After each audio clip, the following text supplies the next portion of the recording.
After the horizontal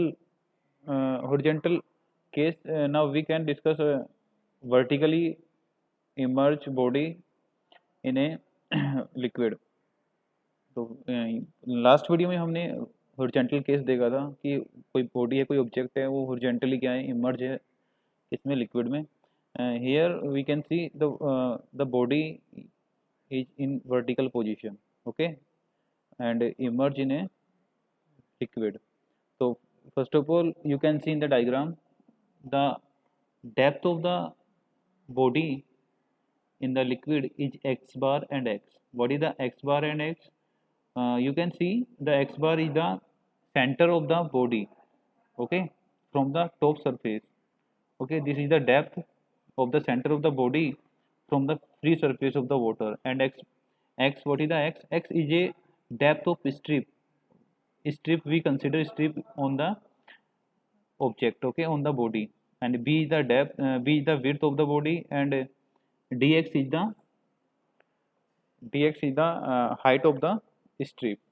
So you can see a plane vertical surface मैंने consider किया है water में. तो लेट्स सपोज अब इसमें मेरे को टोटल प्रेशर निकालना है. टोटल प्रेशर कैसे निकालना है, ठीक है. तो टोटल प्रेशर क्या होगा यहाँ पे, फर्स्ट ऑफ ऑल देखिए मैं कंसिडर कर लेता हूँ डब्ल्यू क्या है मेरे पास में. जैसे मैंने बिल्कुल हॉरिजॉन्टल केस में सपोज किया था, ऐसे ही मैं यहाँ पे सपोज कर रहा हूँ. W specific weight of the liquid, A क्या है total area of the immersed surface, X क्या है मेरे पास में depth of centre of gravity of the immersed surface from the liquid surface, ठीक है. तो यहाँ पे एक स्ट्रिप कंसिडर करता हूँ मैं. स्ट्रिप मीन्स एक स्ट्रिप होगी मेरे पास में. स्ट्रिप मीन्स स्ट्रिप क्या होगा यहाँ पे देखो, स्ट्रिप मैं कंसिडर करता हूँ, ये वाली ये स्ट्रिप है मेरे पास में suppose.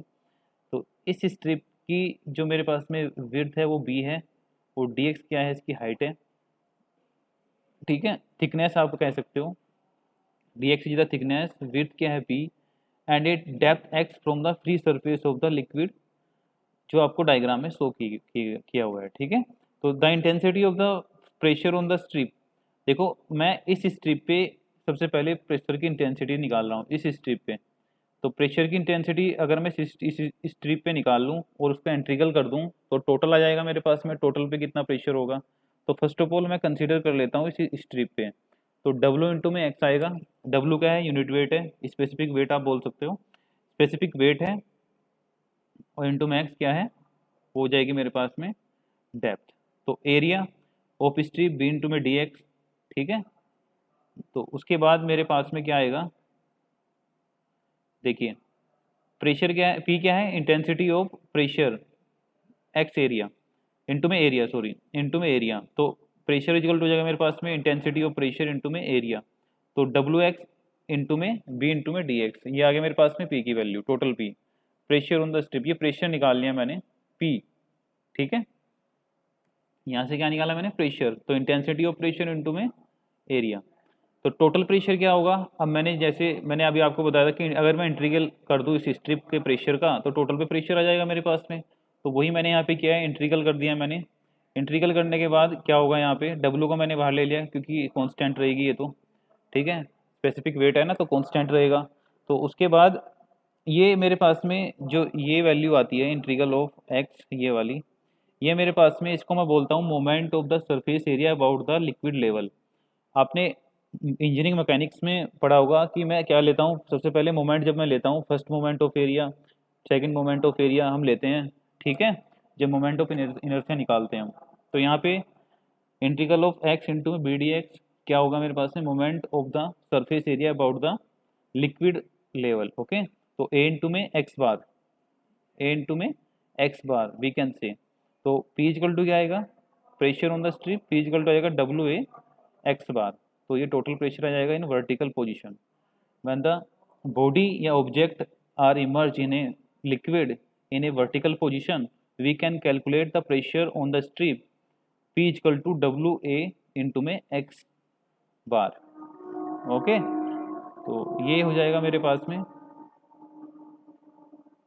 After that total pressure on the incline emerge surface, बेटा ये हो जाएगा मेरे पास में इंक्लाइन वाला केस। इंक्लाइन वाला केस मैं आपको नेक्स्ट वीडियो में बताऊंगा, क्योंकि ये थोड़ा स्पेशल केस है और इस स्पेशल केस को मैं अलग से ही डिस्कस करूंगा।